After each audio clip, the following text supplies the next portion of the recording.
정영택 목사의 쉐마 바이블입니다. 오늘은 누가복음 9장 46절에서 48절 말씀이 되겠습니다. 찬송은 212장 겸손히 주를 섬길 때 하는 찬양입니다. 오늘 말씀이 좀 짧습니다.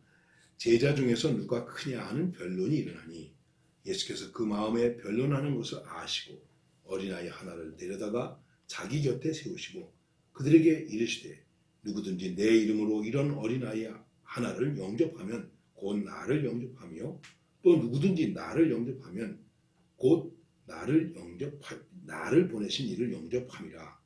너희 모든 사람 중에 가장 작은 그가 큰 자니라. 자, 오늘 말씀에서도 제자 중에서 누가 크냐 이런 이제 일이 일어나게 됩니다. 지금 제자들의 상황이 어떤 상황입니까? 예수님께서 십자가의 고난을 말씀하시는 상황입니다. 그리고 그 십자가의 고난을 받기 위해서 예루살렘으로 올라가는 그런 상황입니다. 그 제자들이 그냥 상당히 좀 조심하고 뭔가 경건하고 예수님이 십자가에서 죽으셔야 되는데 우리는 어떻게 해야 될까? 제 십자가를 지고 나를 따르라고 말씀하신 주님 앞에서 어떻게 하는 것이 내가 나의 십자가를 지고 예수님을 따르는 것일까? 이런 고민. 그리고 주님, 우리가 어떻게 하면 좋겠습니까? 왜 이렇게 묻기라도 해야 될 것 아니겠습니까? 그런데 제자들은 묻지도 못해요. 말도 안 해요. 그리고 자기들 속에서 우리 중에서 누가 크냐 하는 변론이, 다툼이 일어나게 되었습니다. 누가 크냐? 보통 큰 게 아니에요. Who is the greatest? 누가 제일 크냐? 누가 영향력이 있느냐? 누구에게 힘이 있느냐? 이걸 말하는 것입니다. 자, 왜 이랬을까? 이렇게 몰랐을까? 우리 기본적으로 생각할 수 있는 것은 예수님께서 예루살렘에 올라가서 죽으시고 승리하시는 것과 그것을 바라보는 제자들의 생각이 서로 달랐다는 것이죠. 예수님이 말씀하시는 하나님의 나라에 대해서 그들은 자기들이 생각하는, 자기들이 꿈꾸는 자기들의 나라를 생각하고 있었다는 것이죠. 그러니까 그 나라에서 과연 누가 크겠는가? 그래서 예수님에게 요구하지 않습니까? 세베대의 어머니가 와서 오른편에 왼편에 앉게 해주세요. 그래서 이 누가 크냐 하는 다툼이 더 크게 일어나게 되는 것입니다. 여러분, 우리 교회의 공동체 속에, 믿음의 공동체 속에, 그리고 이 사회의 어떤 공동체라도 그 공동체 안에서 누가 크냐라는 문제가 대두되기 시작하면 그 다음부터 어떻게 될까요? 싸움이 시작됩니다. 무서운 싸움이 시작됩니다. 어떤 분이 그렇게 말했습니다. 이 세상의 질서는 쪼아먹는 질서예요. 어떻게 쪼아먹는가? 위에서 아래로. 힘 있는 자가 약한 자를, 있는 자가 없는 자를, 주인이 좋은 위에서 쪼아먹는 거예요. 한국 사회에서는 노동자에 대한 문제나 이런 거 좀 잘못 얘기하면 금방 무슨 좌파니 또 빨갱이니 이렇게 얘기하는 사람들이 있습니다. 근데 여러분 생각해 보십시오. 저는 그렇게 생각합니다. 자, 어떤 특정 기업을 가지고 얘기하는 것이 아니라 이 기업이 1년에 몇 조를 벌었다.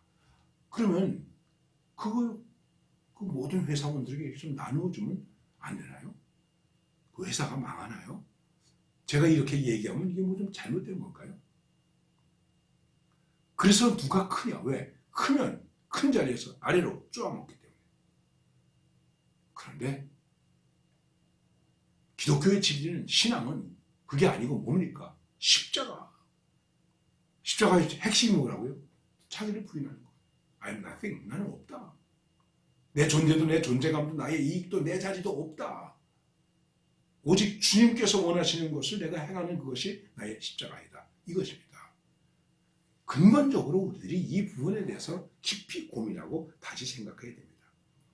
이 모습을 보시고 예수님이 이렇게 말씀하십니다. 그 마음에 변론하는 것을 아시고, 쟤네들이 왜 변론하는지 주님은 아신다. 여러분, 우리가 다툴 때에, 우리가 변론할 때에, 우리가 누가 크냐라고 할 때에, 우리가 시기할 때 주님은 우리의 마음을 아신다는 것입니다. 두려워하시기 바랍니다. 주님은 아십니다. 그리고 그래서 어린아이 하나를 데려다가 곁에 세우시고 내 이름으로 이런 어린아이를 영접하면 나를 영접하는 것이다. 나를 영접하면 나를 보내신 하나님을 영접하는 것이다. 모든 사람 중에 가장 작은 그가 큰 자니라. 누가 큰 자냐라고 하는 자는 이미 큰 자가 될 수 없다. 가장 작은 자라고 하는 자가 곧 큰 자가 될 수 있다. 이게 비밀입니다. 이게 신비입니다. 우리는 큰 자리에서 거기서 아래로 쪼아 내려가면서 영향력을 행사하고 갖기를 원합니다. 명령이 아래로 내려옵니다. 그러니까 어떤 분이 우스갯소리로 이렇게 말하더라고요. 대통령께서 한 말씀 하시고 이거는 내무부 장관이 필요한 건데 그럼 내무부 장관이 그걸 딱 받고 내무부 장관이 국장이 국장은 실장이 얘기하고 또 실장은 과장이 얘기하고 과장은 계장이 얘기하고 그 다음에 이제 도지사 얘기하고 군수 얘기하고 그 다음에 동장 얘기하고 맨 마지막에 말단 공무원 9급 공무원에게 7급 공무원에게 간다는 거예요. 그분들이 한다는 거예요. 내리 쪼기만 해요. 그럼 되는 거예요. 이게 잘못된 짓이죠. 여러분 오늘 우리의 삶은 어떤 삶입니까? 우리 주변을 살펴봅시다. 그리고 내 믿음의 모습이 어떤 모습인지를 살펴봅시다. 정말 주님의 십자가의 길을 이해한다면 그것을 이해하려고 노력한다면 그 십자가의 길에서 우리들이 고군분투한다면 인간적인 문제, 크다고 하는 문제, 욕심의 문제, 상처 이런 것들을 다 극복할 수 있는 것입니다. 그리고 진정으로 위대한 자로 나아갈 수 있습니다. 위대한 믿음은 자신을 부인하고 자신을 가장 낮은 자로 여기고 그리고 그 아래에서 주님을 따르는 자. 그것이 바로 위대한 자이고 큰 자가 되는 것입니다. 우리 신앙의 본능은 우리 자신을 작게 만드는 것입니다. 이런 믿음으로 오히려 위대한 믿음의 사람이 되어야 할 줄로 믿습니다.